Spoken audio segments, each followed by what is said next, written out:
pero veo que se ha sumado más gente, qué bien. Bueno, me escucháis bien, ¿verdad? Perfecto, genial, muchas gracias. Vale, bueno, y no me veis porque tengo esto así, pero ahora ya me veis. Vale, pues no, ahora sí que me veis, ahí está. Acabo de probar que estoy haciendo ahí un medio experimento que no sabía de esta opción. Me he puesto el modo foco. Creo que eso significa que solamente me podéis ver a mí y no podéis ver al resto, no lo sé. Pero bueno, si molesta o no me podéis ver bien o lo que sea, me lo decís y lo cambiamos, ¿vale? Así ya queda grabadito y queda bien para luego, para subirlo al curso. Bueno, pues nada, chicos y chicas, de vuelta, después de un verano intenso probablemente para todo el mundo, intenso espero que para bien, de vuelta por aquí un mes más, ¿no? Ya estamos en septiembre, ya no hay excusas, ya tenemos que estar a tope con el máster, con el BIM y demás. Bueno, hoy la masterclass o la sesión este webinar, es un webinar así un poquito raro, un poco diferente, ¿vale? Un poco raro porque no va sobre BIM, en realidad vamos a hablar más sobre pues eso, búsquedas de empleo, salidas profesionales y demás. A ver, hay un poquito de BIM, ¿eh? Porque no me resistía a contaros alguna cosilla que me parecía interesante. Pero bueno, sí que es un webinar a lo mejor pues como con una temática más etérea, ¿no? Vaya por delante que todo lo que os voy a contar, bueno, lo primero, muchas de las cosas que os voy a contar, probablemente yo soy la primera persona que debería aplicarlas, ya os lo adelanto, y no lo hago. Y otras muchas cosas que voy a contar no son verdades absolutas ni mucho menos, ¿vale? En muchas ocasiones es simplemente, pues eso, un poco de experiencia y bueno, de haber visto cosas y cuestiones y demás. También pues tengo cierta experiencia con temas de empleabilidad y demás. Y bueno, conozco mucha gente y me interesa, en cierta medida, pues un poco el sector vamos, cómo se trabaja en el sector, ¿no? Y bueno, por experiencias con otras personas, pues he tenido la oportunidad de investigar y de analizar pues un montón de cuestiones relacionadas con el trabajo en BIM. Entonces, bueno, os voy a contar, ya digo, muy brevemente, 4 cuestiones sobre el trabajo en BIM. Bueno, por cierto, que cambie la presentación porque ya me cansé de ver siempre la presentación de color magenta. Si os gustaba más la anterior, me lo decís y vuelvo a la anterior, ¿vale? Pero la plantilla la cambié. Quería algo un poco más luminoso, era demasiado oscura. Bueno, ¿de qué vamos a hablar? Pues vamos a hablar de profesiones en BIM con posibles salidas, vamos a hablar un poquito sobre los roles BIM y vamos a ver la matriz de responsabilidades. Como dije, no me resistía a hablar un poquito sobre esto, ¿vale? Luego veréis que tiene más sentido de lo que parece, ¿no? Vamos a ver también un poquito cuál es el estado del mercado laboral en España. Lo siento para la gente que estáis en otros países, sobre todo en Latinoamérica, porque probablemente no sea tan aplicable. En la medida de lo posible os voy a contar mis impresiones, ¿vale? O sea, digamos que en España tengo bastante documentación sobre la que apoyar la fundamentación que os voy a dar, ¿vale? En otros países lo que tengo son impresiones. Tengo pues, conocimiento pues, por amigos, por de empresas, por lo que lees por internet y demás, pero ya son más impresiones. Entonces, bueno, creo que lo que os voy a contar sobre el estado del mercado laboral en España, en BIM, sí que es bastante, no me gusta decirlo así, pero cierto, o por lo menos está muy fundamentado. Y el resto, repito, os daré mis impresiones sobre lo que yo creo que está pasando y sobre lo que yo veo que está pasando, pero puede no ser cierto, ¿vale? Bueno, como os digo, para ver el mercado laboral en España me apoyaré en los estudios de Building Smart principalmente. Tenemos también algún estudio que está sacando ahora el Ministerio de, ya no sé cómo se llama, Fomento, Transportes y yo qué sé. Bueno, el que dirige Oscar Puente, que es muy majete. Pues ese ministerio ahora acaba de lanzar hace relativamente poco una encuesta, estarán supongo que analizando los datos ahora mismo y han publicado ya una serie de cuestiones sobre BIM bastante interesantes, ¿vale? También. Veréis también algún tema de Michael Page, alguna cosa de Glassdoor, pero bueno, en principio me apoyo principalmente en eso. Y luego os hablaré un poquito del emprendimiento en BIM, que a lo mejor es una cosa pues, que no tenemos como tan en mente, pero evidentemente el emprendimiento es súper interesante. Como emprendedor os lo digo, emprender es muy bonito, emprender es muy chulo. Desde luego, emprender es muy trabajoso y muy costoso, pero es un camino interesante. Entonces ahí sí que os voy a contar pues cosas que como emprendedor que lleva ya 10 años, más de 10 años trabajando por cuenta propia y que he trabajado para pequeñas, medianas y grandes empresas, que he tenido equipos o he dirigido equipos de decenas de personas y también he trabajado yo solo y demás, pues bueno, creo que tengo una perspectiva bastante amplia de cómo es emprender. Si luego hablamos de más cosas, ¿vale? Pero si veis que cualquiera de los puntos que vamos a ver hoy os interesa más y queréis que entremos en más profundidad, podemos hacer más sesiones como esta, ¿vale? Pues bueno, empezamos por, digamos, la parte más teórica. Profesiones BIM. ¿Qué profesiones BIM o qué posibles salidas profesionales tenemos con las metodologías BIM? Tenemos dos ramas, ¿vale? Ahora os voy a contar la rama de arriba, que son, digamos, las salidas profesionales más tradicionales, aunque hablar de algo tradicional en el mundo BIM es un poco raro, ¿no? Pero las salidas tradicionales, ¿cuáles son? Pues podéis ser BIM Modeler. Dentro de los BIM Modeler o modeladores BIM tenemos a los Specialists en MEP y en estructuras, ¿vale? ¿Qué es un BIM Modeler y qué es un BIM Specialist? O qué es un especialista BIM y qué es un modelador BIM. Bueno, pues el modelador BIM o la modeladora BIM es un perfil, es una persona que se encarga de implementar en metodología BIM la arquitectura que se está definiendo. Y por arquitectura me refiero a todo, arquitectura, estructura e instalaciones. Evidentemente, BIM Modeler no es solamente la persona que hace arquitectura, también es la que hace estructura y también la que hace instalaciones. No tengo ni idea de lo que estoy diciendo, ¿vale? Pero diría que entre el 80 y el 90% de las ofertas de trabajo que vais a encontrar por internet y en general por ahí van a ser para trabajar como BIM Modeler, ¿vale? Hay quien diferencia un BIM Modeler de un delineante especialista o cosas similares. Yo creo que es más o menos todo lo mismo, depende un poco de la carga de trabajo y sobre todo del tamaño de la empresa en la que vayáis a trabajar, ¿vale? Pero bueno, creo que la función principal de un BIM Modeler o la función principal que nos interesa aquí es que son las personas que se encargan de colocar elementos dentro de un modelo en BIM, ¿vale? Generalmente de forma colaborativa, generalmente pues en base a un BEP y con una serie de requisitos y con una serie de cuestiones, pero es la persona que se encarga de abrir Revit y colocar dentro de Revit pues los muros, las puertas, las ventanas, yo qué sé, las luminarias, los conductos o lo que queráis, ¿vale? Bueno, si os decía que el 80-90% incluso de las ofertas laborales que podéis encontrar en el mundo BIM son como BIM Modeler, os diré también que probablemente el 70 o el 80% de esas ofertas son como especialista en instalaciones, ¿vale? Así que si queréis apostar por el caballo ganador y queréis conseguir un trabajo rápido, con un salario, voy a decir digno, que no razonable, pero bueno, eso, que donde hay más donde arañar, probablemente lo más inteligente sea especializarse en instalaciones, ¿vale? Luego pensad que dentro de las instalaciones hay un montón de subespecializaciones, ¿vale? Hay gente que a lo mejor echa años colocando solamente conductos de ventilación, o colocando solamente bandejas de cables, o colocando solamente luminarias, ¿vale? Esto es así, sobre todo cuando trabajamos en empresa muy grande, llegamos a esos puntos, ¿vale? Entonces, bueno, ahí sí que es verdad que lo que está pasando cada vez más, ahora mismo, digamos que sí que hay este rol de BIM Modeler que no tiene mucho que ver o que no toma decisiones de proyecto, pero cada vez más la función de BIM Modeler se está supliendo por la función de diseñador BIM que veremos después, ¿vale?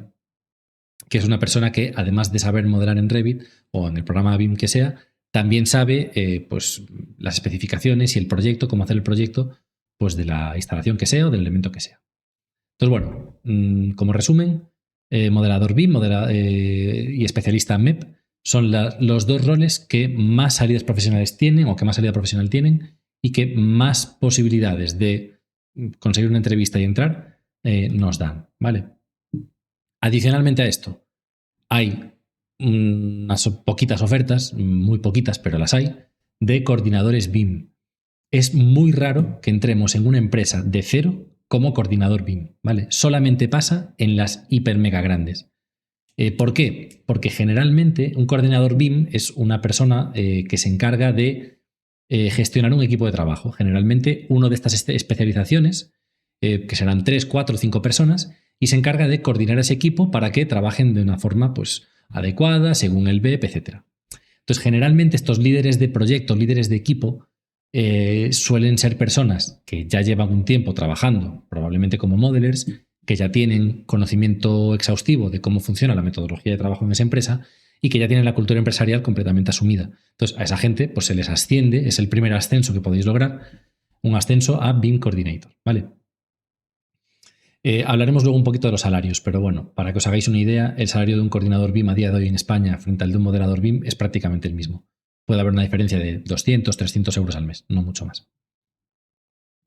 Y luego, de las que casi no hay, aunque hay más que de coordinador, pero quizás por desconocimiento, hay ofertas o podéis encontrar también ofertas de BIM Manager.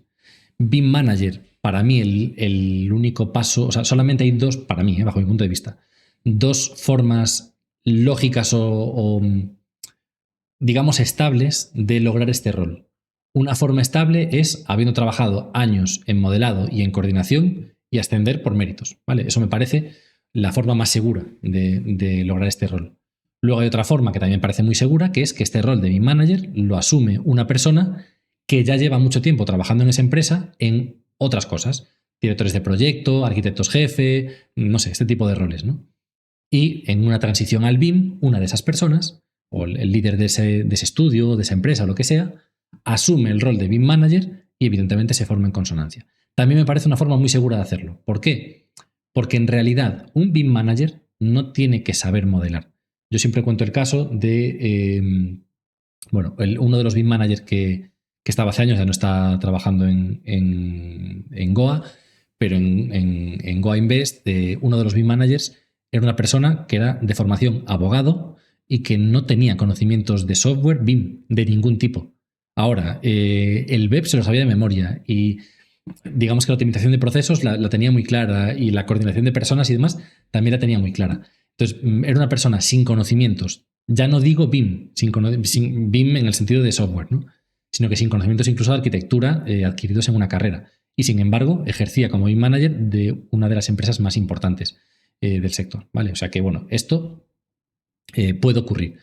Como digo, entrar como BIM manager me parece en una empresa me parece raro, salvo que tengamos una experiencia brutal detrás, y si tenemos una experiencia brutal de decenas de años detrás, evidentemente no estamos en este webinar, eso es evidente, ¿no? Entonces, bueno, pues es más circunstancial. Es cierto que la gran mayoría de ofertas, cuando le ponen un título, le ponen BIM manager, ¿vale? ¿Pero por qué le ponen BIM manager? Pues le ponen BIM manager porque la gran mayoría de máster os damos el título como BIM manager, entonces es un poco una forma de filtrar, pero no es real, ¿vale? Un BIM manager se encarga de redactar un BIM execution plan para la empresa, se encarga de bajar los objetivos de la empresa a la realidad del BIM y a la realidad del proyecto. O sea, es un rol muy analítico, es un rol que no tiene por qué tener ese conocimiento exhaustivo de software o de arquitectura, porque en muchas ocasiones es más trasladar lo que los dueños de la empresa quieren a la realidad del proyecto, ¿no? Y es un trabajo más de gestión de personas. Y bueno, luego tenemos los otros roles, los roles no tan tradicionales, los roles que son más, que están surgiendo, que son más novedosos. Ya digo, hablar de tradicionales en BIM es un poco raro, ¿no? Pero esos roles un poco más novedosos, un poco más diferentes, por los que personalmente apostaría siempre, son estos. Tenemos el rol de BIM Architect o arquitecto BIM, es un rol de, digamos, en estudio de arquitectura pequeño-mediano. Esa persona pues, que está redactando proyectos en el día a día se forma en metodologías BIM y aplica o lleva esa transición de la metodología BIM a la realidad del estudio. En un estudio de 5 personas no tiene sentido que haya un BIM manager, un BIM coordinator y 3 BIM modelers. Es un poco raro, ¿no? Bueno, es una realidad, o sea, esto es así, o sea, esto en realidad sí que ocurre, pero es un poco raro. Normalmente los roles en una organización pequeña son bastante fluidos y la persona que se encarga de modelar estructuras, a lo mejor en el siguiente proyecto modela instalaciones, o a lo mejor en el siguiente proyecto está haciendo renders, y a lo mejor el que sería considerado como BIM manager, pues en el siguiente proyecto está trabajando simplemente como gestor de información o como, bueno, hay más roles que vamos a ver ahora. Entonces hay un rol que es un poco eso, generalista y sobre todo la palabra es más bien fluido, ¿no? Es un rol en el que te puedes mover entre muchos ámbitos de la disciplina y requiere un conocimiento amplio y generalmente se da más en organizaciones pequeñas, ¿vale? Que es el de BIM Architect. Cada vez hay más de esto. El BIM Designer o el diseñador BIM es un poco este rol de BIM Architect, pero más enfocado a arquitecto proyectista, ¿vale? O sea, la persona que se encarga de definir el programa, de dar solución arquitectónica a un programa que nos manda un cliente, pero que además también trabaje en BIM, ¿vale? Entonces, bueno, evidentemente también cada vez hay más de esto. De nuevo, es un rol muy enfocado a empresa pequeña, ¿vale? También cada vez se están pidiendo más de esto. De hecho, estos son palabras clave, ¿eh? O sea, los pongo en inglés. A mí no me gusta mucho, aunque bueno, la metodología o los conceptos en BIM, la verdad que los tenemos muy, muy interiorizados en inglés, pero es cierto que son palabras clave para búsqueda de este empleo. O sea, si tú buscas BIM Architect, encuentras cosas. Si buscas arquitecto BIM, a lo mejor no encuentras tanto, ¿vale? Bueno, un poco en la misma línea también tenemos a los BIM Engineers o ingenieros BIM. De esto también cada vez hay más. Ya no es un rol específico de arquitectura, ya pueden ser aparejadores, pueden ser delineantes, pueden ser ingenieros de cualquier disciplina y son un poco, pues, los especialistas dentro de los especialistas, ¿no? Pues a lo mejor tenemos a un ingeniero en sistemas de clima.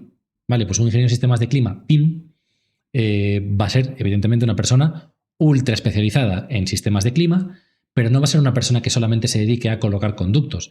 Esa persona o ese rol también tiene la función de crear familias, también tiene la función de analizar las mediciones, también tiene la función de integrar optimizaciones específicas, o sea, asume funciones más avanzadas dentro de ser una persona que se encarga de implementar, pues eso, los conductos de ventilación, además de eso, o de clima, además de eso, se encarga de o hace cosas un poquito más avanzadas, ¿vale? Es un poco la diferencia con el BIM Modeler tradicional. Bueno, este rol, el rol de facilitador BIM o de BIM Facilitator, es un rol bastante residual, pero cada vez es más importante. Este rol, que en empresa muy grande, estamos hablando ya de multinacionales y demás, se empieza a producir ya como un rol, como una profesión, como tal, es la persona que se encarga de convertir el modelo BIM en información legible para todos los intervinientes en el proyecto. Si yo soy un albañil con conocimientos básicos de informática y me piden pues, extraer, por ejemplo, una medición para poder hacer un cálculo, una estimación del número de palés de ladrillo que tengo que subir a la planta no sé cuántos, y lo tiene que hacer un albañil o un maestre o un jefe de obra o lo que sea, a lo mejor esa persona no tiene conocimientos BIM y no tiene por qué tenerlos, ¿vale? Esa persona le va a preguntar a alguien, generalmente a alguien en obra, oye, ¿cuántos palés subo? Y esa persona le dirá, pues sube 5.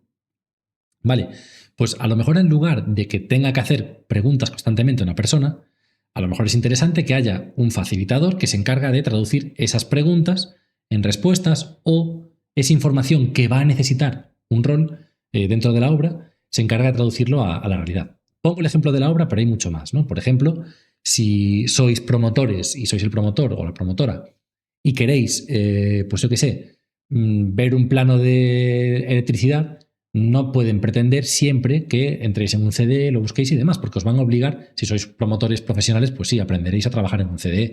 Pero si os vais a hacer una vivienda unifamiliar una vez en vuestra vida, nadie puede pretender que aprendáis a utilizar un CDE para poder ver esa información y demás. Entonces, alguien tiene que asumir este rol.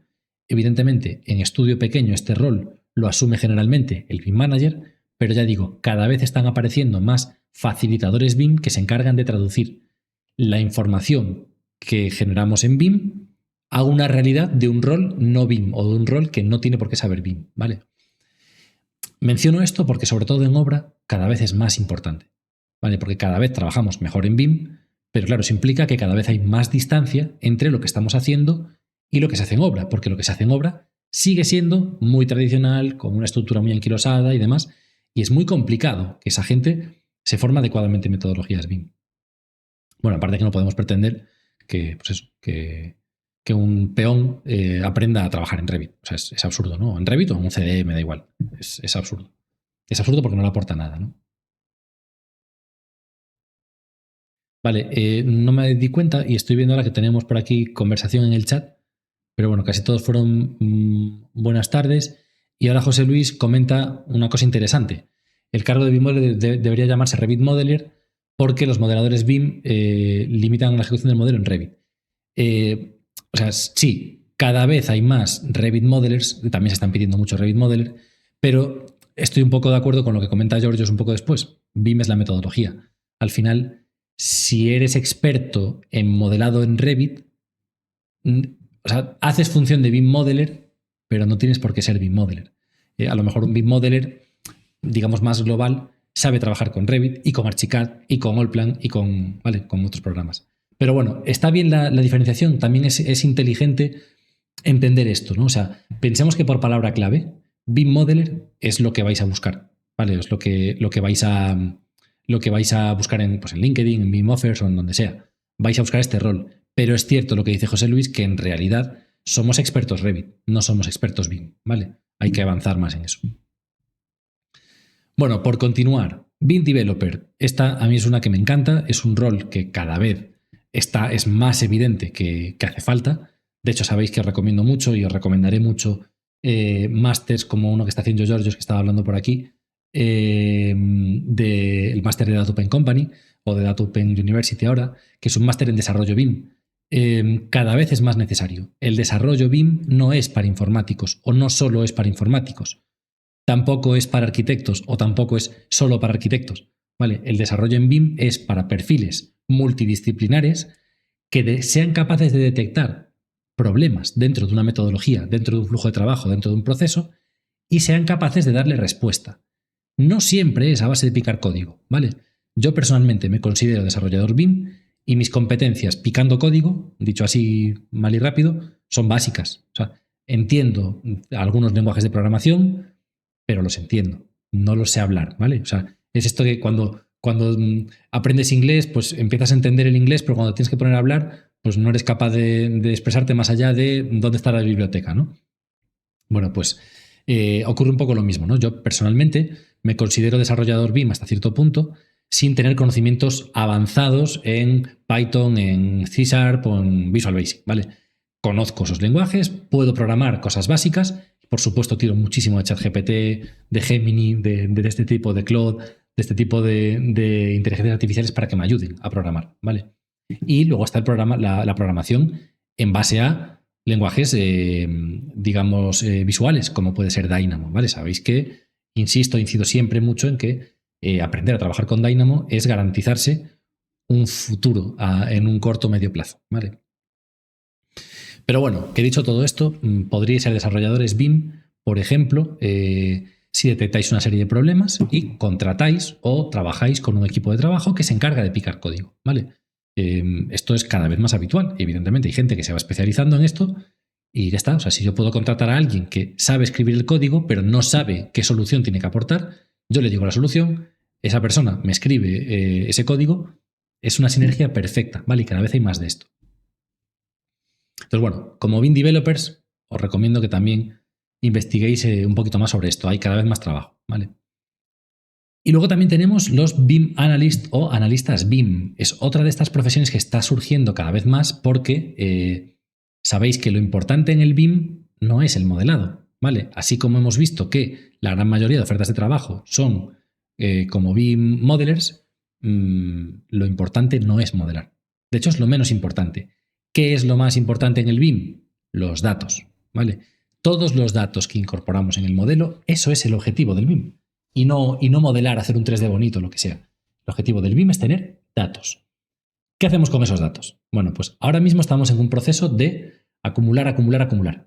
Lo que nos interesa es meter cuanto más, mejor, ¿vale? Ya estamos empezando a estar en el proceso de cuanto más y más optimizado, mejor. Lo siguiente que va a ser, cuanto más analizado y mejor analizado, mejor, ¿vale? Entonces cada vez hay más gente que se encarga de hacer análisis BIM. Yo, bueno, ahora este mes de agosto tuve la oportunidad de hablar con muchas personas de diferentes sectores y demás.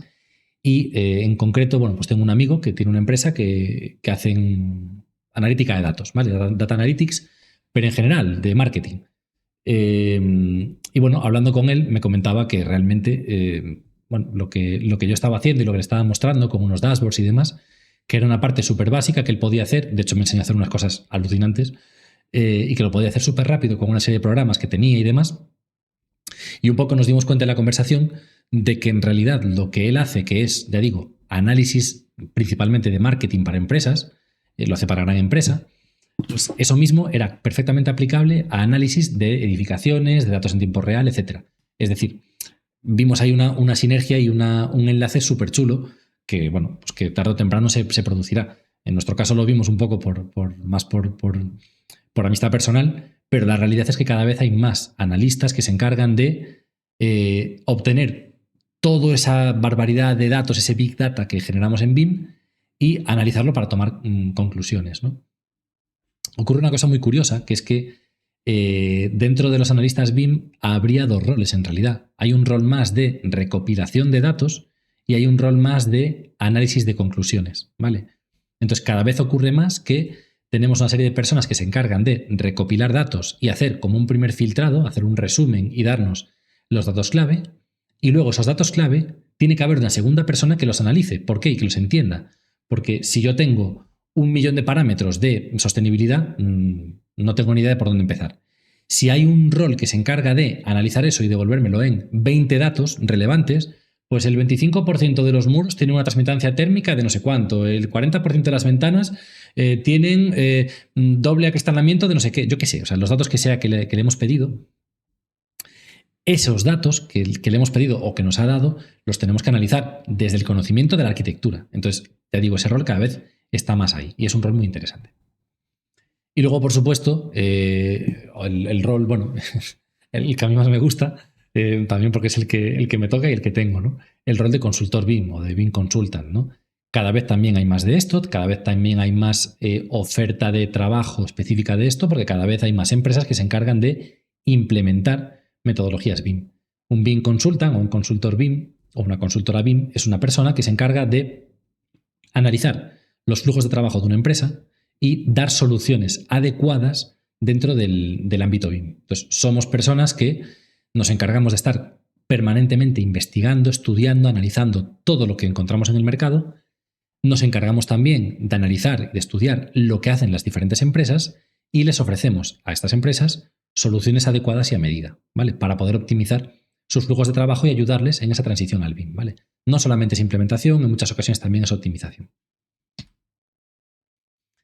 Bueno, en cuanto a los roles BIM, hablé mucho de diferentes funciones o profesiones que podemos encontrar, algunas más de nicho, otras mucho más globales, pero es importante que entendamos los roles BIM.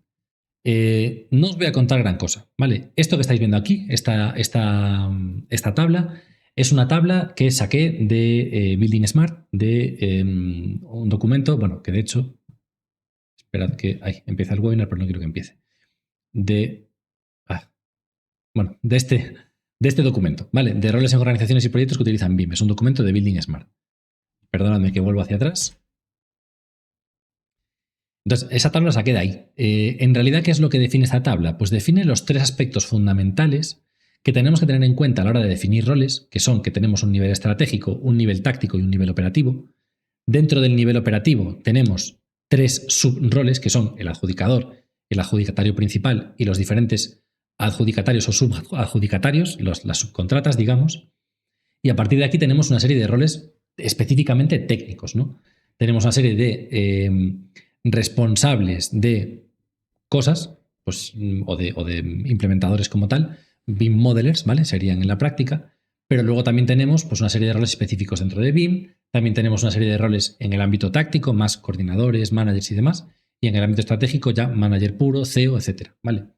Entonces, es importante entender esto porque, y bueno, ya digo, no lo voy a explicar con detalle, me encantaría, pero me va a llevar otra hora, entonces no lo voy a hacer. Os dejo este webinar, que es un webinar muy interesante que imparten Sergio Muñoz por un lado y Eloy Coloma por otro, que son los... Sergio es el director, creo que es, o presidente de la Asociación de Building Smart, y Eloy Coloma es, probablemente diría que un top 5 de personas en conocimiento BIM que hay en España ahora mismo, y una de las personas que dirigen y se encargan de redactar una serie de documentos que desarrolla Building Smart, ¿vale? Entonces, bueno, os recomiendo que os veáis este webinar. Evidentemente, todo lo que yo os vaya a explicar va a ser sacado directamente de este webinar y de la información de Eloy Coloma, y de conversaciones con él y de leer sus documentos, ¿no? Entonces, al final, pues en lugar de que yo os haga el resumen, id a la fuente. Si queréis que os haga el resumen, os lo hago feliz, que este tema me apasiona. Pero bueno, al final voy a ser un ChatGPT del ChatGPT de Eloy Coloma. Entonces, pues si queréis veros el webinar, os lo recomiendo. Ya os queda ahí enlazado, ¿vale? Está en abierto y os queda ahí enlazado para que lo leáis. Y adicionalmente a esto de los roles, como os decía, perdón, otra vez se me ha salido esto, como os decía, tenemos también esta guía de apoyo, que es el documento que redactó el equipo que dirigió Eloy Coloma. Y esta guía de apoyo es una guía muy interesante en la que se cuentan los diferentes roles que se puede tener en organizaciones que ya están trabajando en BIM. ¿Por qué os digo que es muy interesante esto para entender las salidas profesionales? Porque lo que vimos antes es un poco una cuadratura del círculo, ¿no? O bueno, una forma como de generar una serie de cajones e intentar meter esos roles en esos cajones, ¿no? Pero en realidad, un especialista BIM, una persona que tenga un experto en BIM o una experta en BIM, entiende los roles, no la profesión, ¿vale? Si yo me quiero dedicar a coordinar equipos, no voy a... O sea, me voy a especializar en una serie de cuestiones relacionadas con coordinación de equipos. No solamente en temas BIM, otros temas adicionales. Pues todo eso es lo que os va a contar o lo que vais a poder ver en esta guía, ¿vale? Entonces, para poder elaborar un perfil adecuado de cara a una oferta profesional, seria y demás, lo conveniente es que analicemos los roles que se producen dentro de esta metodología y nos formemos en base a ello. Y bueno, desarrollemos nuestro perfil profesional en base a ello, ¿vale? Ya digo, si os interesa, y yo ojalá que alguien me lo pida, porque como una sola persona me lo pida, siguiente webinar sobre roles BIM. Es un tema que me gusta mucho y me parece muy interesante. Y vamos, yo feliz de contaros más sobre esto, ¿vale? Pero ya digo, la información la tenéis completa en este webinar y en esos documentos, ¿vale? Entonces, bueno, eso ahí queda. Si hay interés, os cuento un webinar. Y si no hay interés y me da la ventolera, también os lo contaré. Vamos a pasar al estado del mercado laboral en España, ¿vale? Vamos a ver un poco pues, la realidad que hay en España. Bien, tenemos una encuesta que se hizo en el año 2018, o sea que ya es un poco antigua, ¿vale? Pero tiene esta gráfica que es muy interesante porque resume muy bien pues, los diferentes roles principales que hay, los sueldos y los salarios por tamaño de empresa. Y fijaos que lo que podemos encontrar es que de media los roles de BIM Management estarán rondando a día de hoy los 40.000 euros anuales de salario y los técnicos o las personas con roles más básicos de delineación estarán rondando los 25.000 euros al año. 25.000, estamos hablando de 2.083 euros mensuales, 2.000 euros mensuales de coste empresarial. Es decir, esto estará rondando 1.400 euros mes con suerte, ¿vale? Y luego tenemos roles ya un poquito más avanzados, perdón que me salí de la presentación, los roles un poquito más avanzados que ya son los roles de manager, coordinador, especialista y demás. Así que bueno, esto lo tenéis por ahí para que tengáis esa referencia, ¿vale? Por titulaciones lo que vemos es que la gran mayoría son arquitectos o arquitectos técnicos, aunque cada vez hay más de otras cosas. También vemos que la gran mayoría de contratos son contratos indefinidos. Hay muy poquito autónomo y cada vez menos, aunque sí que es cierto que hay mucho BIM manager autónomo porque seguimos siendo los consultores BIM que asumimos ese rol durante un tiempo determinado dentro de las empresas, ¿no? Luego, bueno, lo que veis es que normalmente en la gran empresa es donde mejor se cobra.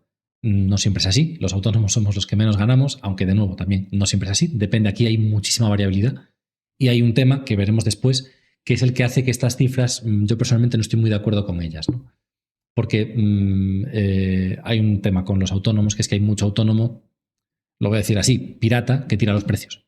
Y eso hace que luego el mercado se caiga. Entonces, el conocimiento se paga y el saber hacer las cosas se paga. Y la realidad es que si, bueno, lo haremos después, pero si tu cliente no paga lo que tú consideras que vale tu trabajo, no es tu cliente. Vale, y si se va a ir con el primo del amigo del vecino que lo hace por la mitad de precio, perfecto. Yo, a cualquier persona que viene y me dice, no, es que se me hace caro porque es que fulanito me lo hace más barato, digo, llámale ya, o sea, hazlo ya con él. Es más, si te lo hace tan barato, pásame su contacto, porque a lo mejor lo contrato yo para que me lo haga a mí y me llevo yo la otra mitad. Vale. Entonces, bueno, no sé, ahí hay mucho, hay mucho tema o mucha tela que cortar. Vale, una cosa muy interesante es que la experiencia, los años de trabajo en roles similares son fundamentales para adquirir o para conseguir un salario potente, ¿vale? Sobre todo en los roles de management, pero también en los roles de coordinación. Cuanta más experiencia tienes, más pasta ganas, ¿vale? Generalmente es así en todas partes, pero no siempre. Entonces, bueno, nada, también es una cuestión a considerar. Hablamos de experiencia no en el mismo rol, en experiencia BIM en general. Y luego vemos que también por zonas, por regiones, pues, o por naciones, pues vemos lo que tenemos un poco donde se paga mejor y peor. os diría que en realidad estas cifras, pues eso, veis que los muestreos no son muy fiables porque tenemos muy poquitas respuestas.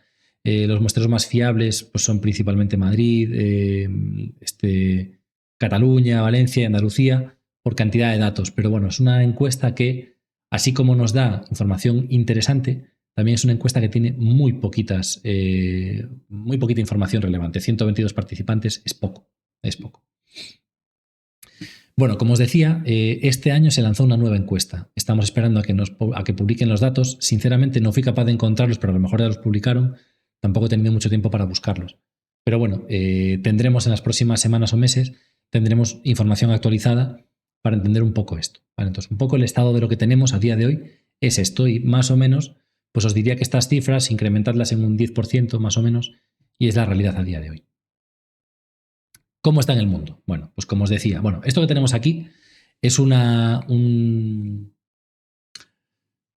resultados de una encuesta que hicieron en Michael Page. Michael Page es una consultora inmensa de trabajo, de cazatalentos, que se encargan de analizar el mercado y demás, y que tienen muchísima información muy relevante porque analizan decenas, cientos, miles de aplicantes a ofertas de trabajo y demás, y pueden sacar información muy relevante. Y en su encuesta, por primera vez en el año 2023, incorporaron el rol de BIM Manager, que le llaman Business Information Modeling Manager o Building Information Modeling Manager sería más bien, ¿no? Pero bueno, este rol de BIM Manager, creo que esto de business lo hacen a propósito, un poco para que sea un rol técnico especializado más en negocio, gestión de equipos y demás. Fijaos que en empresas que facturan menos de 20 millones, estamos hablando de que en función de la experiencia, el salario puede estar rondando los 20 y algo, 25, 28.000 euros anuales. En empresas de entre 20 y 50 millones de euros de facturación estamos en unos salarios un poquito más razonables, de 32, 34.000. Me voy siempre en experiencia de 6-10 años porque entiendo que un rol de BIM Manager con menos experiencias es difícil, ¿no? Y en empresas que facturan más de 50 millones encontramos esos 40, 50.000 euros anuales, que esto es lo más habitual, ¿vale? Un rol puro de BIM Manager en una empresa de menos de 50 millones de facturación es raro y evidentemente no va a tener un salario tampoco tan alto. Una facturación de 50 millones puede parecer mucho en el sector de la construcción, no es tanto. No es tanto. Evidentemente, yo estoy lejísimos de facturar eso es evidente, ¿vale? Pero empresas de constructoras, estudios de arquitectura y demás, las facturaciones son elevadísimas porque el nivel de gasto es elevadísimo, ¿vale? Entonces, bueno, pues ahí tenemos un poco lo que hay, ¿no? O sea, el estado en España a día de hoy, 2023, es este, ¿vale? Para el rol más avanzado. Es decir, salario medio para un BIM Manager en España lo tenemos en 32.000 euros. ¿Y en el resto del mundo? Bueno, pues en el Reino Unido estamos en 52.000 libras. 52.000 libras, no sé en euros cuánto es, pero calculo que serán unos 60 y algo mil euros. Nada que ver, ¿no? O sea, están como quieren en el Reino Unido. Es cierto que tienen mucho más gasto, la vida es mucho más cara, pero bueno, la realidad es que está bastante mejor pagado. También hay mucha más responsabilidad, ¿eh? Hablaba hace unos días, no me acuerdo con quién o cómo era la cosa, pero comentaba que en el Reino Unido el rol de BIM Manager y los BIM Consultant y los BIM Coordinator y demás tienen responsabilidad subsidiaria en los proyectos que hacen. Entonces, al final, ya no es solamente un rol de una persona que se encarga de dibujar, pero la responsabilidad es del arquitecto. No, son roles que asumen responsabilidad y responsabilidad civil, legal y penal, ¿vale? Ante lo que hay, entonces, claro, también eso está mejor pagado. En Alemania, el salario medio para un BIM Manager está en 69.000 euros año 2023. Muy bien, también es cierto que alquílate un piso en Berlín por menos de 1.500 euros que tenga más de una habitación. Complicado, ¿no? Y luego, si os vais a países de Oriente Medio, pues en Dubái, Emiratos Árabes y demás, a ver, se habla de que el salario medio está en 80.000. Os diré que conozco no uno, ni dos, ni tres casos de personas que están trabajando, por ejemplo, en Dubái, con salarios de más de $200.000 anuales, ¿vale? Y son $200.000 anuales que reciben, digamos, netos, más beneficios, que sabéis que esto es una cosa, llega un momento en el que da igual cuánto dinero ganes, lo que importa son los beneficios que te dan, ¿no? Y porque un 20% de tu salario lo metan en un fondo de pensiones que te da una rentabilidad de un 10%, es una auténtica barbaridad. Entonces, hay perfiles así. Y perfiles que estén en 110 a 150.000 dólares anuales, en esos países hay mucho, ¿vale? Hay relativamente habitual, ¿vale?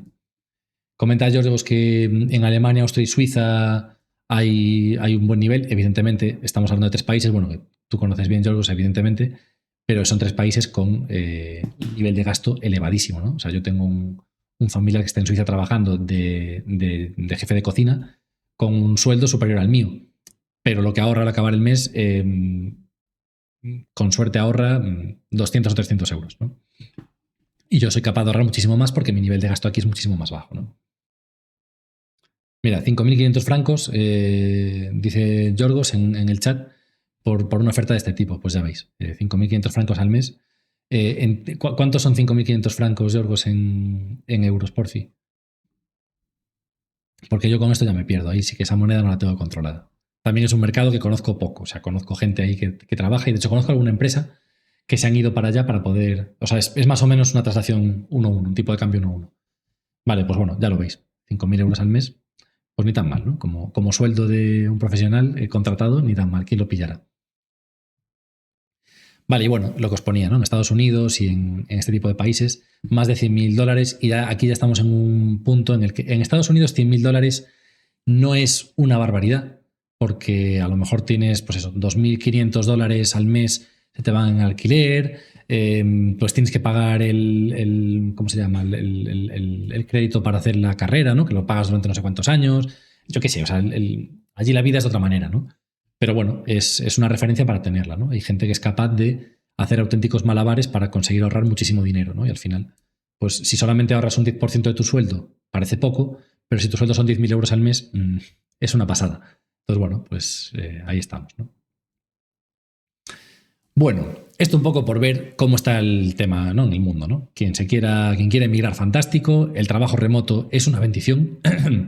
Se consiguen cosas súper, súper, súper chulas si estáis dispuestos y dispuestas a viajar de vez en cuando y eso, trabajar 100% en remoto. Yo conozco el caso ahora de una persona, me lo presentaron recientemente, bueno, hace unas semanas. Una persona que se dedica a trabajar en un estudio de arquitectura, trabajan en BIM, pero su rol no es BIM, ¿vale? Pero es arquitecto y trabajan en BIM. Y está trabajando en una empresa alemana que está haciendo proyectos por todo el mundo. Y su sueldo es de llorar de la alegría y él vive pues muy cerquita donde vivo yo, vamos, pagando con suerte, sumando todos los gastos de todo, de hipoteca, de comidas, de colegios, de todo lo demás, de ropa, de tal, no sé qué, y viviendo como quiere, está gastándose en 1.800 a 2.000 euros al mes y su salario a lo mejor pues le queda en 15 o 16.000 euros al mes. Vale, es una auténtica barbaridad. También trabaja por proyectos y hay momentos del año en los que no cobra. Es más como un autónomo, pero bueno, oye, ¿quién lo pillará, no? Entonces, bueno, pues eso. Que ahí lo tenéis, ¿vale? Es una auténtica barbaridad. O sea, cuando trabajas fuera y te puedes permitir el lujo de vivir en zonas con niveles de gasto bajo, pues es fantástico, ¿no? Ya no digo nada de la gente que está en Latinoamérica, por ejemplo, y cobra en dólares o en euros, ¿no? O sea, trabajar en Colombia y cobrar en euros es multiplicar por 4 tu sueldo. Trabajar en Chile y cobrar en dólares o en euros es multiplicar por 4 y por 5. Trabajar en Argentina es multiplicar por 6 y por 7 el sueldo. O sea, es que si consigues sueldos de aquí, ¿no? de Europa o de Estados Unidos, pero trabajas en países pues como Latinoamérica o países en Asia y demás, pues es una barbaridad. Y el BIM, si ofrece algo, es precisamente esa flexibilidad. Os permite mucho trabajo remoto. Así que bueno, buscad que por ahí hay bastante, ¿no? ¿Cómo podemos encontrar este tipo de trabajos? Bueno, pues yo os pongo 2 referencias, ¿vale? La primera referencia, BIM Job Offers. Es una página de la gente de BIMRAS, que es una gente maravillosa, gallegos, por supuesto, y ahí están, os podéis meter en un canal de Telegram y publican una oferta diaria de ofertas BIM razonables y con condiciones razonables, ¿vale? Así que os recomiendo que si estáis buscando, miréis por aquí, ¿vale? Eso por ese lado. Por otro lado, LinkedIn es fundamental. La gran mayoría de trabajos que hay a día de hoy en BIM se encuentran y se localizan a través de LinkedIn. No estoy hablando de trabajos en la parte de empleo de LinkedIn, que también, ¿vale? Ahí tenéis mucho, sobre todo de modeladores, de técnicos y demás, ¿vale? En la parte de empleos. Pero en LinkedIn se encuentra mucho de otro tipo de trabajos, que son los trabajos que no estás buscando, ¿vale? El posicionamiento en LinkedIn es fundamental para encontrar trabajos en condiciones y, bueno, que os permitan trabajo remoto y todo esto.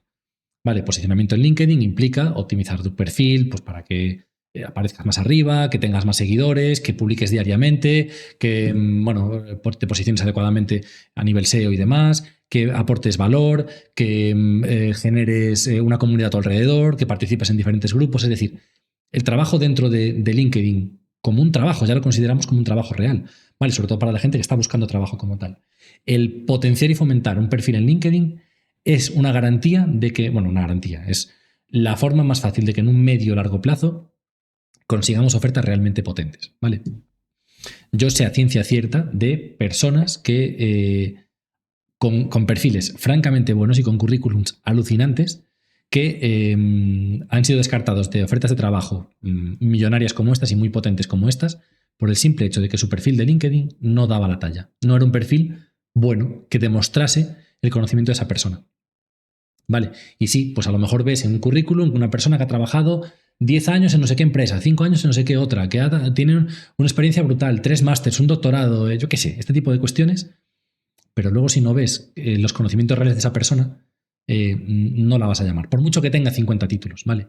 Y cada vez hay más de esto, ¿vale? Cada vez hay más de esto porque cada vez hay menos títulos que puedan dar respuesta a los conocimientos que tiene la gente. Por ejemplo, si eres desarrollador BIM y has generado 50 aplicaciones que optimizan al año una media de 5.000 horas en diferentes empresas, ¿cómo demuestras eso con un currículum? ¿Lo pones por escrito? ¿Y quién te va a creer? Todos en el currículum ponemos que tenemos nivel fluido de inglés, somos nivel nativo, tenemos, yo qué sé, todos ponemos que hacemos labores sociales y todos ponemos que tenemos nivel ofimática avanzado, ¿no? O nivel experto. A ver, nadie se cree lo que pones en un currículum. ¿Qué es lo que te crees? Bueno, lo que comenta Andrés, un portfolio. ¿Te crees cuando tienes recomendaciones de clientes tuyos o de personas con las que has trabajado que recomiendan lo que has hecho y que esa gente en sí misma son expertos? ¿Te crees a una persona porque te genera confianza, pues que publica diariamente o publica contenido de valor y que te aporta valor a ti, etcétera? Entonces, bueno, os recomiendo mucho esto. Dicha esta cuestión, si me busquéis por LinkedIn veréis que, como os dice el dicho, ¿no? Consejos tengo que para mí no sé qué. Bueno, yo entiendo la necesidad de esto, la verdad que yo lo hago muy mal. O sea, no soy ejemplo para nada, pero ahí está. Os digo que por experiencia, de terceras personas y por lo que yo veo diariamente y demás, es una realidad. O sea, hay mucha gente que se les descarta simplemente por tener un perfil de LinkedIn que no demuestra el conocimiento que tienes, ¿vale? Así que si estáis buscando trabajo, consejo que no me habéis pedido pero que os doy igual, curraos mogollón vuestro LinkedIn. Empezad a publicar, a aportar valor, a colaborar en grupos, a compartir conocimiento, a experimentar con cosas. Hacedlo. Veréis que eso se va a traducir en trabajo. O sea, yo os digo que hubo una temporada de mi vida en la que el 100% del trabajo que me entraba por LinkedIn. Y no hacía posicionamiento como tal, ¿eh? O sea, en ese momento, pues a lo mejor publicaba de vez en cuando, me ayudaban un poquito con alguna cosa y tal, pero no hacía gran cosa. Y el retorno que yo encontraba era brutal. O sea, digamos que con una inversión de 100 euros tenía un retorno de 10.000. Era una barbaridad, o sea, era una locura porque todo el trabajo me entraba por ahí.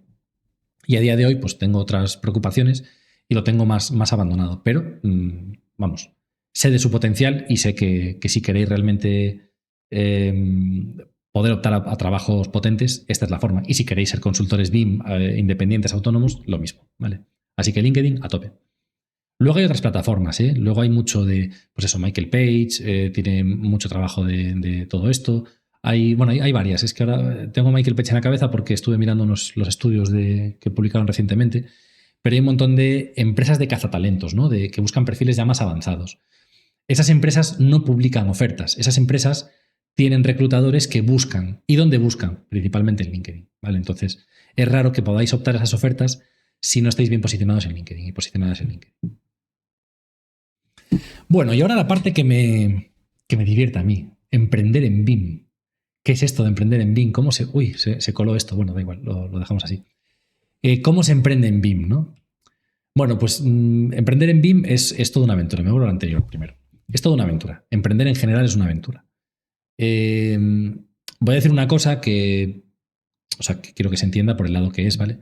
que es que no todo el mundo vale para emprender. No estoy diciendo con esto que los que emprendemos somos mejores, para nada. De hecho, en muchas ocasiones no somos tan buenos como otros que están en otras empresas y demás, ¿no? O sea, al final, si eres buenísimo, buenísimo, buenísimo, te llegan ofertas espectaculares, millonarias y demás, y muchas veces pues no te llegan o no es el caso, ¿no? O sea, al final la gente que emprendemos más por un estilo de vida y por una forma de pensar o una forma de entender cómo es el trabajo, ¿no?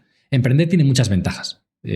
Cuando emprendes, pues te puedes permitir, por ejemplo, pues ir por las mañanas a llevar a tu hija a la guardería, como me está pasando a la escuela infantil, que me está pasando a mí ahora, y entrar a trabajar a las 12. Y no le tengo que explicar a nadie por qué entro a las 12. También es cierto que luego me tengo que quedar hasta las 8, a lo mejor hoy, o hasta las 9, porque evidentemente el trabajo hay que hacerlo y tengo que sacarlo adelante.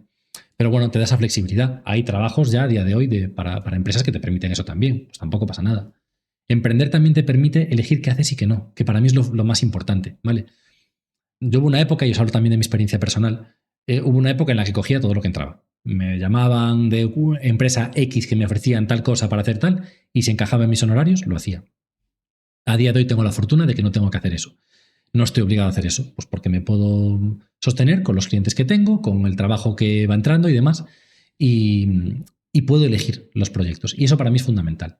Creo que toda persona que se tome en serio el emprendimiento sabe que ese es el objetivo fundamental, y toda persona que realmente se tome en serio el emprendimiento busca precisamente esto, poder trabajar en lo que yo quiera, como yo quiera y con mis condiciones. Entonces, bueno, para eso, evidentemente, pues hay que valer. ¿Hay que valer en qué sentido? Pues tienes que tener mucha tolerancia a la incertidumbre.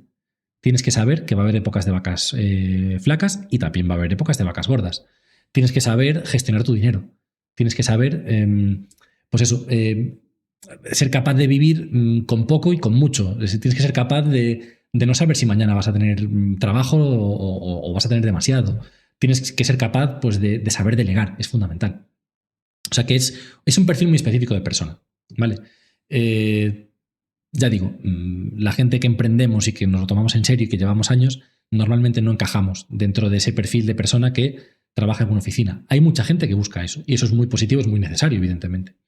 Entonces, bueno, si queréis emprender, que sea porque tenéis esa necesidad vital, no porque pensáis que qué bueno ser tu propio jefe y poder levantarte cuando te dé la gana, porque sí, mola un montón, está guay, pero no es real, ¿eh? O sea, la cantidad de horas que sigo echando yo a día de hoy en mi trabajo es muy superior a las que echaría si trabajase en lo mismo para una empresa, ¿vale? Entonces, bueno, pues eso está ahí, ¿no?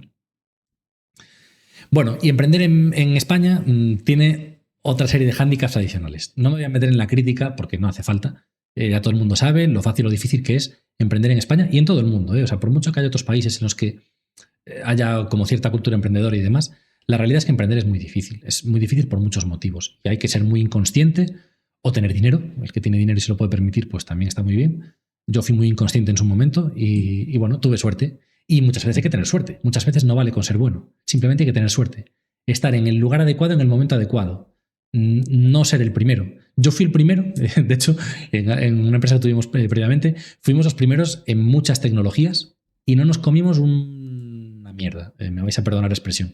Y fuimos pioneros en muchas cosas. Y a día de hoy, muchas cosas de las que hacíamos hace 10 años son cosas que se pagan a mucho dinero y que se hacen, bueno, que son tecnologías que están al orden del día. Y cuando las ofrecíamos era, vamos, fue una estupidez, perdimos muchísimo dinero, lo hicimos fatal, fatal. Y luego llegaron gente después de nosotras, pero un año después, no estoy hablando de mucho tiempo después, no, 6 meses, un año después, y lo reventaron. Y te quedas allí diciendo, cago en la leche. ¿Por qué? ¿Por qué no me pasó a mí, no me salió a mí, no? También es otra cosa muy importante. La persona que emprende tiene que estar preparada para fracasar. Y el valor de un emprendedor y de una emprendedora se mide en los fracasos que ha tenido y en cómo ha sido capaz de reponerse de esos fracasos y de aprender. Una persona que haya emprendido y que haya montado una empresa, que haya hecho una startup, que sea autónomo, etcétera, que te diga, no, a mí siempre me ha ido genial, nunca he tenido ningún problema.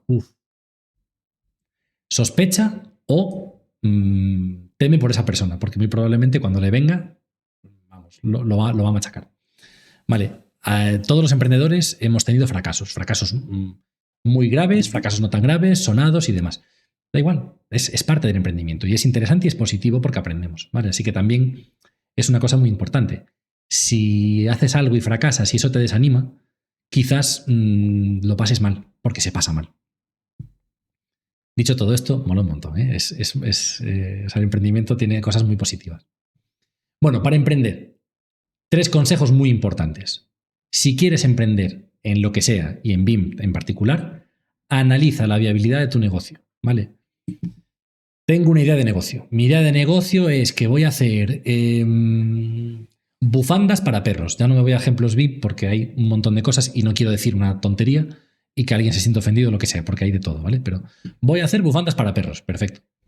¿Eso es viable? ¿Es viable en qué sentido? ¿Tu proyecto resuelve un problema que es real? O sea, los perros tienen problemas de garganta y entonces necesitan una bufanda o lo que sea, o hay unas personas que quieren ponerles ese complemento de moda, ¿no? A lo mejor pues tú piensas que los perros tienen mucha tos todo el rato y resulta que cuando te pones a analizar el mercado te das cuenta de que no es verdad, pero hay un montón de personas que se encargan de, o que quieren ponerle a sus perros bufandas bonitas porque es un complemento súper atractivo.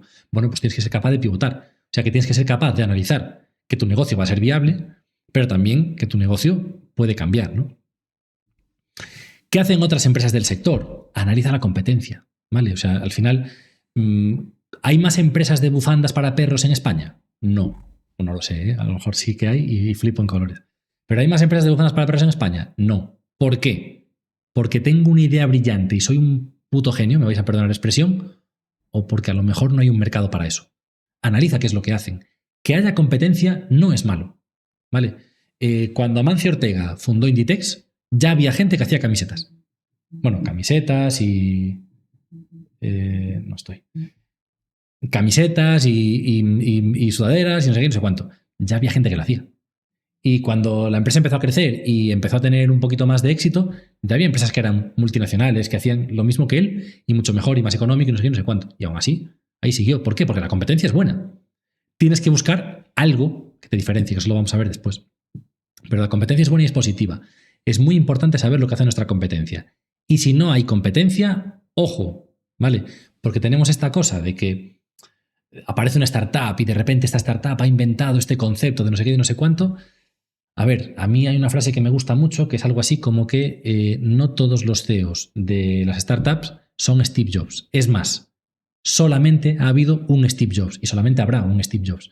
¿Por qué Steve Jobs? Porque Steve Jobs fue capaz de generar necesidades en personas, supongo que a base de analizar el mercado y demás, pero generó una solución a un problema que no existía y aún así fue capaz de triunfar, ¿no? O sea, al final, cuando de repente un día llega Steve Jobs y dice, mirad, acabo de inventar esto que se llama iPad. ¿Vale? ¿Y eso qué es? Pues es como un teléfono que no hace llamadas, es como un ordenador que no tiene teclado y te permite hacer lo mismo que un teléfono, pero más grande. Hostia, ¿qué mierda es eso? ¿Quién te va a comprar eso? Y ahí lo tenemos, ¿no? O sea que al final, si os dais cuenta, pues eso, es muy importante analizar lo que hacen los demás, ¿no? Y no somos Steve Jobs. No lo somos. Entonces, asumámoslo. Y si lo sois, pues quiero conoceros y quiero ser vuestro amigo. Bien, ¿cómo vas a generar ingresos? ¿Cuáles van a ser tus gastos? Tienes que crear un modelo de negocio. Tienes que saber a dónde se va cada céntimo de euro que gastas. ¿Vale? Cada céntimo de euro. Y tienes que saber cada céntimo de euro que ingresas. Y tienes que saber cuándo ingresas y cuándo gastas. Y tienes que saber que hay momentos en los que gastas mucho y momentos en los que gastas poco. Y tienes que saber que tu forma de facturar y de cobrar te tiene que permitir hacer frente a esos gastos, ¿vale? Y tienes que saber exactamente cuánto gastas y cuánto cuesta tu trabajo y tu empresa. Yo os puedo decir que, por ejemplo, en mi caso, yo tengo un coste mensual de aproximadamente 3.500 euros, más o menos, ¿vale? Por la estructura que tengo a día de hoy de trabajo y demás, mía, sola, exclusivamente mía, es de en torno a 3.500 euros. Si yo quiero ganar algo de dinero, tengo que facturar 3.501 euros, ¿vale? Para que esto me funcione. Es cierto que eso luego puedo, digamos, mover ese dinero que cuesto con la gente que trabaja conmigo en la empresa y demás, y entonces puedo separar esos gastos y puedo convertir pues, lo que es un coste de 3.500 euros en un coste de 1.500, con lo cual pues, mi salario va a poder ser un poquito superior y demás, y podré repercutir cosas en otras. Pero bueno, al final es que es un negocio, es una empresa, ¿vale? Y es muy importante formarse en eso. Por cierto, si vais a emprender, haced lo que queráis, ¿vale? O sea, yo, en fin, no me meto, pero leed mucho, por favor. Leed a los que han emprendido. Pues comenta por ahí Jeremy pon aquí Jeremy, Sergio, no sé quién eres, no te conozco, pero ya te conoceré. El de McDonald's. Pues mira, si vas a emprender, como mínimo te tienes que ver la película del fundador de McDonald's. Como mínimo. Si no te ves esa película, no te aventures a emprender. Esa película te puede explicar muchas cosas de cómo se tiene que montar una empresa. Luego otras muchas de cómo no se tiene que montar. McDonald's no es un ejemplo de nada para nada en nada. Pero bueno, lo que es el modelo de negocio, cómo en base a una idea y haciéndolo, bueno, una serie de reflexiones que tiene en base pues, al funcionamiento de la sociedad norteamericana y demás, es brutal, es fantástico. Mira, y la referencia que haces del lobo de Wall Street no es un ejemplo, mentira, es un ejemplo muy bueno. Hay que ver también, hay que entender también cómo se hacen esas cosas. No hagáis lo mismo que hizo él, porque evidentemente vais a acabar en la cárcel. Pero sí, son ejemplos interesantes. Leed libros, ¿vale? Libros sobre Lean Startup, libros sobre empresas, las biografías autorizadas de pues, gente como Steve Jobs o como Bill Gates o como Elon Musk y demás.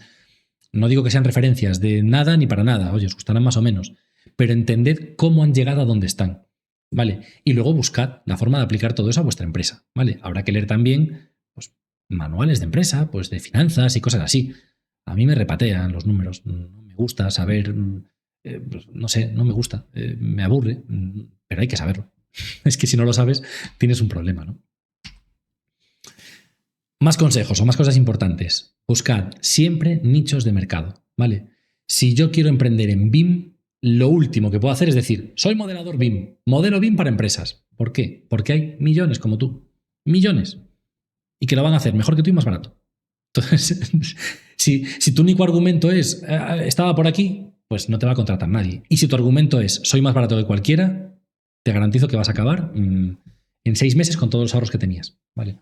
Entonces, ojo también con eso, porque el precio nunca puede ser un valor de una empresa o de un autónomo. Otro consejo también que os voy dando. Buscad nichos de mercado. Si me pongo a estudiar el mercado y me encuentro con que, por ejemplo, no hay modeladores BIM especialistas en naves industriales, me pongo como un animal a buscar todas las empresas que se encarguen de ejecutar naves industriales para ofrecerles mis servicios. Y los encontraré. Y conseguiré especializarme en eso. Es que las naves industriales son un rollo. A mí me gusta más hacer museos. Vale, pues perfecto. Pues especialízate en ese nicho de mercado y ataca a todas las empresas que se encargan de hacer eso, ¿vale? Y lo conseguirás. Ahora, no digas, no, soy buenísimo haciendo naves, pero también haciendo hospitales. No, y el otro día hice una mesa también y me quedó estupenda. A ver, el que sabe de todo no sabe de nada, ¿no?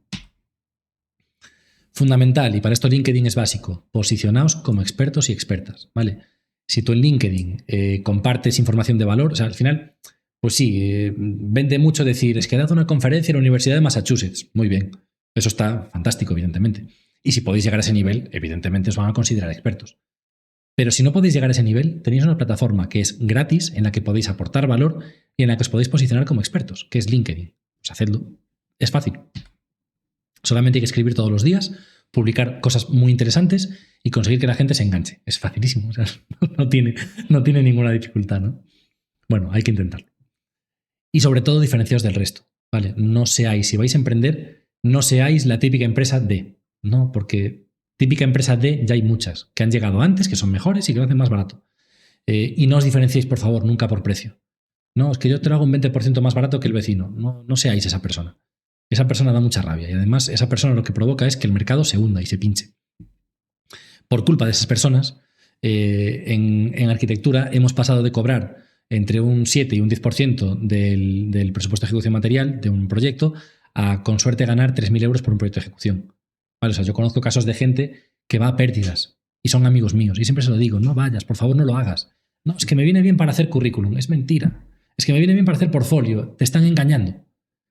Si tú vas a pérdidas y cobras 3.000 euros, pero luego tienes que tener una responsabilidad civil durante X años, 10 años, 20 años, lo que sea, y los seguros para ese proyecto te van a costar más que eso, una, eres tonto, y dos, no lo hagas. Porque si a lo mejor, si tú le dices a tu cliente, te cobro 10.000 euros, tú te dices, bueno, pues la verdad, quiero trabajar contigo, te los pago. Os sorprenderíais.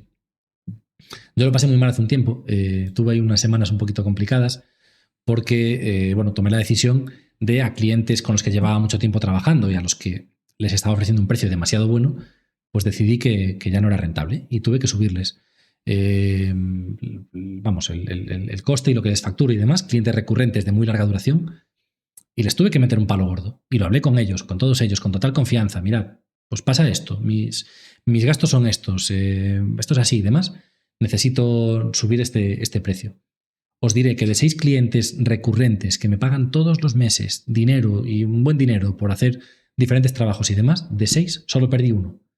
Y perdí el que menos me reportaba y además con el que más problemas tenía, y el resto todos lo entendieron y fueron capaces de asumirlo. Y con alguno tuve un tire afloja de negociación y demás, pero eso, al final es una cuestión de entender que tu conocimiento y lo que tú haces tiene un valor. Y si no te pueden pagar ese valor, esos no son tus clientes, ¿vale? Bueno, esto en cuanto a la pasta. Decía que es muy importante que os diferenciéis del resto, ¿vale? Costes a tener en cuenta. Esta frase es muy importante. En el mundo BIM, más o menos, para ganar 1.100 euros, que es un salario mínimo, para ganar de beneficio, hay que facturar más de 3.000, ¿vale? Tened esto en cuenta. Tenéis que ingresar 3.000 euros al mes para que con suerte os queden 1.100, ¿vale? Esto es fundamental, porque en muchas ocasiones no lo entendemos. Decimos, no, pues yo te cobro por este modelado que me lleva un día, te cobro 200 euros. Muy bien, pues vamos a calcular. 200 euros por 5 días, por 4 a la semana. Bueno, eso, a lo mejor eso sí que sería rentable. Pero claro, eso sería rentable si todos los días de la semana, ¿no?, tienes un proyecto de 200 euros que puedes facturar. Pero ¿y si resulta que en lugar de 5 días a la semana solamente haces un proyecto de 200 euros cada 2 días? Vale, pues en lugar de ganar 4.000 euros estás ingresando 1.600. Con 1.600 euros de ingresos no ganas 1.600, ganas 300, 400, no ganas mucho. ¿Por qué? Porque la cuota de autónomo, si eres un poquito inteligente, va a ser de en torno a 500 euros, perdón, quiero decir, como mínimo, ¿vale? ¿Por qué digo que si eres inteligente? Porque si ganas mucho dinero hay que pagar más de cuota de autónomos. Ahora tenemos una cuota de autónomos que es variable en función de lo que ganas, pero es que además, si tienes cierta previsión, sabrás que aunque vayas a ganar menos de la cuota, que creo que son en torno a 3.500 euros de beneficio mensuales, es una cuota de 500 euros. Pero si tú vas a ganar 2.500, déjate igual la cuota de 500. No te supone nada. O sea, ya estás ganando 2.500. ¿Qué más te da invertir 100 euros más? Pero la ventaja que tiene esto es que vas a estar cotizando por más dinero y cuando luego vengan las vacas flacas, vas a poder tirar de ese dinero con el que has ido cotizando, en el caso de que tengas que tirar de paro de autónomos o lo que sea. Entonces, una cuota de autónomos, ya contabilizarla con 500 euros. No, porque es que yo cuando me doy de alta me cuesta 50 euros o no me cuesta nada. Vale, y cuando te das de alta te cuesta 0. Perfecto. Durante el primer año tienes una bonificación a 0. Muy bien, maravilla. ¿Y qué más da? Cuando te venga el segundo año y te cobren el 100%, ¿cómo sostienes tus ingresos con esos gastos? Es imposible. Si el primer año de vida de tu empresa te pones una cuota de 500, pagas todas las licencias y todo lo que tienes que pagar y demás, y aún así ganas pasta, y ganas pasta, quiero decir, tienes que ganar mucha pasta para que el segundo año te compense. Porque no, es que me va genial porque emprendí hace 6 meses y estoy ganando 2.000 euros al mes. Te garantizo que dentro de 2 años tu empresa cerró. Porque con 2.000 euros al mes no ganas. ¿Por qué? Porque son 2.000 euros de subvenciones, que no es real. Las subvenciones se acaban, ¿vale? El IRPF, nunca lo tenemos en cuenta. Es un 15% sobre lo facturado. Y luego la renta, ¿vale? O sea que si yo facturo 1.000 euros, me van a pagar 850. ¿Vale? Tenedlo en cuenta, por favor. El IVA, no lo contéis. El IVA no es un gasto que tengáis vosotros, lo tiene vuestro cliente, sí lo tiene. Entonces, muchas veces decimos, es que hice una factura de 1.000 euros, le resté el 15% del IRPF, pero lo recupero con el IVA. No, perdona. El IVA dentro de 3 meses lo vas a tener que pagar. Entonces, ojo con eso, porque eso también es un dinero que hay que tener previsto, ¿vale? No es un coste, no es un gasto, pero hay que tenerlo previsto. Licencias. Si vais a hacer las cosas por lo legal, y deberéis hacerlo por lo legal, como mínimo vais a pagar 300 euros al mes en licencias. Como mínimo, ¿vale? En torno a 3.500 euros al año de licencia de Revit, de AutoCAD y demás. Ya no meto aquí si tenéis un antivirus, ya no lo voy a meter. Como mínimo 300 euros al mes. Photoshop, no sé qué. Amortizaciones. Supongo que habréis comprado un ordenador. Ese ordenador habrá que pagarlo. Y habrá que repercutírselo a la empresa. Pues en torno a 150, 200 euros al mes mínimo. Y si no estáis amortizando un ordenador es porque teníais dinero y lo habéis gastado vuestros ahorros en vuestra empresa, perfecto, es un aporte que le hacéis a la empresa, pero si no lo estáis pagando y vuestro ordenador va un poco lento, es que a lo mejor hay que comprar un ordenador nuevo para tener en cuenta esta amortización, ¿no? posicionamiento, página web, publicidad, comunicaciones, contactos y demás, como mínimo vais a estar invirtiendo una media de 1.000, 1.200 euros al año. Tenedlo en cuenta. Tenéis un local, tenéis gastos corrientes, tenéis que pagar la luz, electricidad, internet, hay que tenerlo en cuenta también. Vale, pues en resumen, con todo esto y con más cosas, o facturo 3.000, 3.500 euros al mes o no llego a un salario mínimo. Valorad si os compensa. Y luego, errores comunes, y ya con esto acabamos. Pues primer error que os lo acabo de comentar, no saber qué gastos tenemos. Si yo no sé cuánto cuesto yo y cuánto me cuesta mis empleados y cuánto me cuesta mi actividad y demás, no voy a saber cuánto tengo que cobrar. No, es que no le puedo cobrar a mi cliente porque es que a mí me sale carísimo porque me acabo de comprar un ordenador y entonces le voy a cobrar a mi cliente más. No le puedo hacer eso a mi cliente porque, claro, mi cliente es que me va a decir que a ver por qué me tiene que pagar el ordenador. No, pues sí que se lo vas a hacer así a tu cliente. Sí que le vas a repercutir ese gasto a tu cliente porque tu cliente necesita que tú tengas un ordenador potente para que tú puedas hacer tu actividad. Si tu cliente no te lo quiere pagar, perfecto. No, es que tienes más clientes. Bueno, vale, lo que tú quieras. Pero te voy a repercutir una parte proporcional. Sí o sí.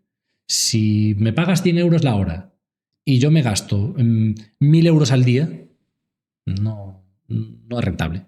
Si me pagas 100 euros la hora y ahí tengo 5 de amortización, 12 de licencias, 5 del, yo qué sé, de la cuota de autónomos, 8 del local, tal, y de repente, pues de los 100 euros hora, me quedan 35. Después de impuestos están los que no sé cuánto. Vale, eso es rentable. Pero si me pongo a echar números y digo, no, yo creo que por 60 euros la hora está muy bien, porque si yo gano 60 euros la hora, me hago un millonario. Pues resulta que tenía 75 euros en gastos. Entonces es importante que tengamos en cuenta todo esto. Ya no digo a la hora, pensadlo más bien al mes, pero bueno, si lo sabéis por semana o por día, mejor. Otro error muy común cuando emprendemos: bombardear indiscriminadamente a todo el mundo, a nuestros potenciales clientes, diciéndoles que estamos emprendiendo, que tenemos esta empresa, que hacemos esto, es que somos buenísimos porque mira lo que hacemos, porque lo que te podemos hacer. No lo hagas. No caigáis en ese error, ¿vale? Tenéis que buscar un nicho. Y ese nicho tiene un número de clientes. Cuanto mejor sea el nicho, menos clientes, ¿vale? Pero también, potencialmente, más beneficio y, sobre todo, más opciones de poder entrar a ese mercado, ¿no? Tenemos que bombardearles a ellos. Y nunca bombardeéis a un cliente o a un posible cliente, un potencial cliente, un prospecto. Nunca le bombardeéis con mira qué bueno soy, mira lo que hago y ¡buah, qué chulada! Es que me encanta ver lo que estoy haciendo. No. Bombardearle con qué problemas tienes, cómo te puedo ayudar. Te puedo ayudar a resolver esto de esta manera. Este problema que creo que tienes lo podemos resolver con esta cuestión. Y aportarle valor a ese cliente. En muchas ocasiones vais a hacer trabajo, entre comillas, gratis a ese tipo de clientes. No, es que mira, he visto que tienes esto de aquí y yo creo que con esta solución que te estoy dando aquí lo puedes resolver y demás. Y le habéis dado una pista y a lo mejor no se va con vosotros. Pero a lo mejor sí. Y una persona que vea que tú resuelves sus problemas es una persona que se va a quedar contigo siempre. Porque las empresas, antes que empresas, son personas. Y si tú enamoras a una persona y te quedas como una persona, esa persona se va contigo a donde vaya. Así que tened eso siempre en cuenta, ¿vale? Aportad valor siempre que podáis. No hagáis ofertas por debajo de vuestro coste mínimo, lo que os decía antes, ¿vale? Ya digo, si valoráis vuestro trabajo, vais a hacer un proyecto durante un mes y le decís a vuestro cliente, no, es que me va a llevar 40 horas semanales durante un mes entero, te cobro 2.000 euros. ¿Qué estás haciendo? No vas a ganar pasta. Y a lo mejor en ese proyecto consigues sobrevivir. Pero cuando venga el siguiente, ¿qué vas a hacer? Cuando ese cliente te diga, hombre, ya que me hiciste este proyecto, hazme este otro, venga, va. ¿Y cómo le subes el precio ahora? Si ya le has cobrado 2.000 pavos. ¿Cómo le vas a decir ahora que son 4.000? Vale. A lo mejor si hay pequeños incrementos lo puedes ir logrando y demás. Pero cuando tiramos los precios y trabajamos por debajo de nuestro precio, suele ser problemático, ¿vale? Y os digo el caso, os decía el caso de lo que me pasó hace un tiempito. Y no fue precisamente por tirar precios, ¿eh? Bueno, aprendí muchas lecciones cuando fracasé con anteriores empresas, una de ellas de no tirar los precios. Simplemente es que en ocasiones, bueno, a cambio de tener un largo plazo, pues consigues pues una serie de recurrencia y demás y consigues abaratar costes, pero cuando los costes empiezan a incrementarse por diferentes cuestiones, pues por costes de licencias, por carga de trabajo, etcétera, pues al final hay que subir los precios, ¿no? Entonces, bueno, ojo porque siempre estamos a tiempo de bajar el precio. Es muy difícil subir los precios.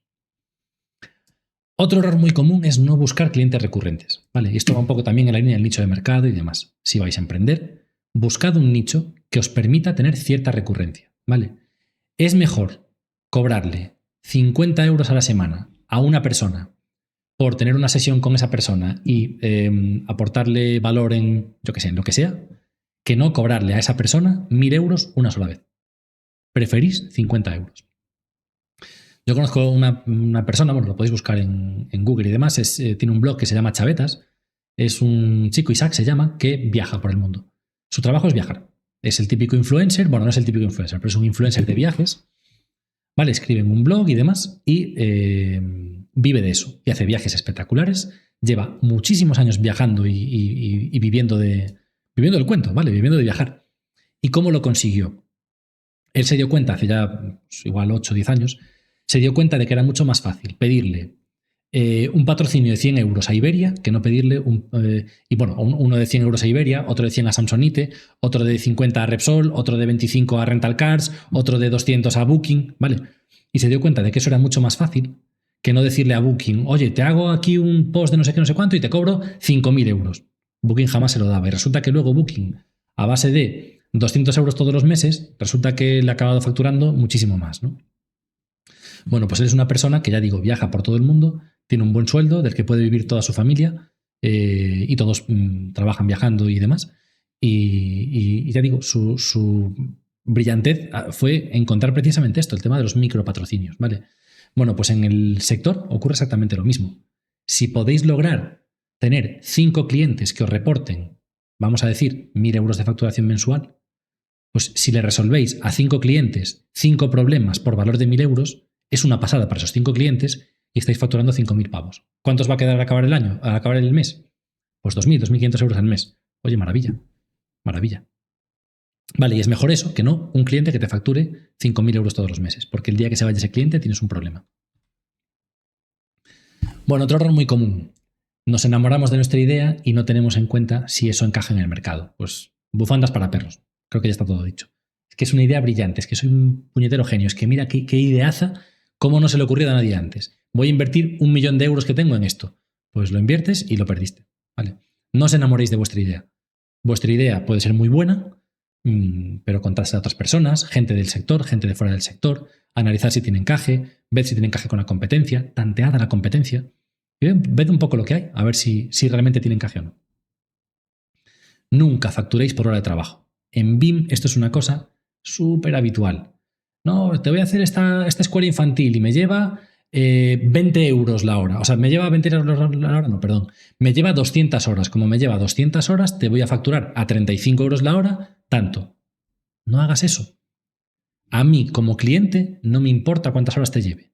Es más, si me dices que te lleva 200 horas, a lo mejor me planteo si eres la persona adecuada para hacer ese trabajo, porque a lo mejor hay otra persona que me lo hace por 100. ¿Hasta qué punto cobrar por hora es justo? No es justo. O sea, a mí no me importa que tú lo hagas más rápido o más lento. A mí me importa que lo hagas. Es tu problema. Si eres rápido, eres lento. ¿Vale? Es importante lo que dice José Luis. Hay que considerar la realidad del mercado para dos precios y tal. Bien, sí, es cierto. Cuando ponemos un precio por hora, no estamos entendiendo cómo funciona el resto del mercado. Ah, no, es que fulanito hace este proyecto y mira, lo facturó a 2.000 euros, o sea que le tuvo que llevar 60 horas. ¿Por qué? A lo mejor le llevó 5, a lo mejor le llevó 3.000. Es que no lo sabes y te da igual. No valoréis vuestro trabajo por horas, valorad vuestro trabajo por el valor que le aportáis a vuestro cliente. No, es que le hice un desarrollo a un cliente de una aplicación, me llevó 1 hora hacer esa aplicación, pero mi cliente se ha ahorrado 150.000 euros en el último año. ¿Cuánto vale esa aplicación? Como mínimo, 150.000 euros. ¿Cuánto vale tu hora de trabajo? Como mínimo, 150.000 euros. Claro. Así que nada, tened siempre esto en cuenta. Por favor, no se factura por hora de trabajo, se factura por el valor que le aportas a tu cliente. Y si tu cliente no te paga eso es porque no entiende el valor que le aportas. Bueno, cuando emprendáis, intentad tener un colchón económico suficiente. Emprender no es fácil. Buscad subvenciones, buscad ayudas, buscad lo que sea. No busquéis dinero de amigos y familiares, no suele salir bien, aunque a veces sí. Pero intentad ahorrar unos añitos para poder tener un colchón económico suficiente, que no es muy alto, ¿eh? O sea, estamos hablando de que el colchón económico que podéis necesitar puede ser del orden de 1 año de vuestra vida, ¿vale? Si en 1 año de ahorros no habéis logrado emprender o no habéis logrado que eso se dispare, igual es el momento de cambiar de idea, ¿no? Bueno, hay que entender el panorama de subvenciones, ayudas, líneas de crédito, apoyos al emprendimiento, etcétera, ¿vale? ¿Cuántas veces Aparece alguien que con una idea muy mala o haciendo un trabajo muy malo, de repente tiene 5 ayudas y logra facturar durante un montón de tiempo mucho dinero y logra hacer crecer su empresa muy rápido, ¿no? Veréis que la diferencia entre una persona que trabaja y una persona que tiene una empresa es precisamente el conocer este tipo de cuestiones, ¿no? El saber cómo hacer crecer su empresa. Si a mí me dan una subvención de 10.000 euros para invertirla en, yo qué sé, en publicidad, en redes sociales o lo que sea, pues a lo mejor soy muy inteligente y consigo invertir esos 10.000 euros para que me reporten más dinero. Si esos 10.000 euros que me salen gratis me reportan 5.000 euros en trabajo, son más 5.000 euros que tenemos, porque los 10.000 euros no los pagué, ¿no? Estoy pensando en el kit digital y en este tipo de cosas. Pero hay que ser inteligente con ese dinero. Y por supuesto, lo que os decía antes, no penséis que el gasto o el coste que tenéis se puede suplir con subvenciones. Las subvenciones son a mayores, ¿vale? Porque las subvenciones se acaban. Pero si aprovechamos ese momento de crecimiento de nuestra empresa, de nuestro emprendimiento, con subvenciones conseguimos hinchar un poco la empresa, conseguimos empezar a invertir dinero y a poder moverlo y demás, pues lograremos tener un emprendimiento mucho más rentable. Y bueno, último error común, que este pasa casi siempre. No entender que nuestro emprendimiento es un negocio. Voy a montar un estudio de arquitectura y soy artista. Y como soy un artista voy a hacer unas cosas y tal, no sé qué. Ya verás que esto, porque soy un genio, soy el nuevo Le Corbusier. Te vas a ir al carajo. Hasta Le Corbusier tenía una empresa.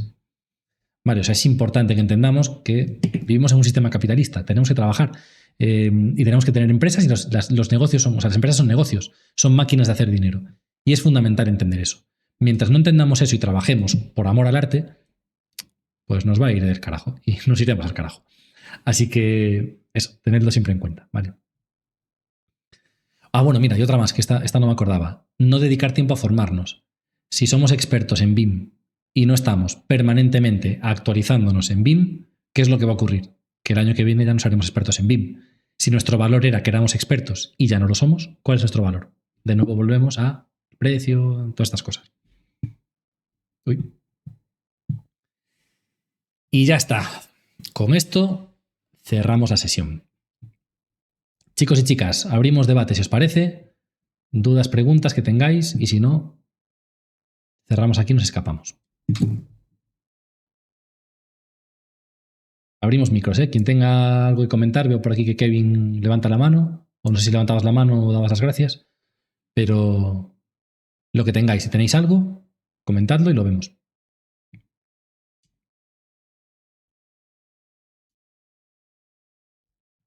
Nada, gracias a ti, José Luis. Vale, pues venga, chicos, si no hay mucho más, como ya son las 7 de la tarde, yo estoy muy cansado y aún tengo que seguir trabajando. La adaptación de las escuelas infantiles, las que tenéis hijos pequeños e hijas pequeñas, ya sabréis de qué va. Y si sois autónomos como yo, también sabéis que os lo coméis con patatas entero. Entonces, yo aún tengo que trabajar un ratillo y tengo ganas de ir para casa. Así que nada, chicos y chicas, estamos en contacto. Si os ha gustado la clase, que veo que parece que os ha interesado, y queréis que ampliemos cosas, me lo comentáis, me mandáis un mensajillo y vamos, ampliamos tanto el tema de los roles como el tema del emprendimiento, como lo que queráis. Hacemos más sesiones de esto, que a mí ya veis que es un tema que me apasiona y me gusta. O sea que, bueno, completamente a vuestra disposición para echaros una mano con lo que sea. Y por supuesto, si alguien está pensando en emprender o alguien está pensando en presentar su currículum para una empresa, nos lo podéis pasar, me lo podéis mandar por mensaje y demás. También podemos hacer tutorías sobre esto, ¿eh? No solamente las tutorías son, es que no sé cómo hacer este muro. También puede ser que os eche una mano a montar un portfolio adecuado y demás. O sea que, bueno, aprovechaos también de eso, ¿vale? Pues venga, chicos y chicas, nos vemos en la próxima. José Luis, veo este mensaje tuyo, te lo reviso ahora, ¿vale? Ya corto la llamada y te lo reviso para mandártelo.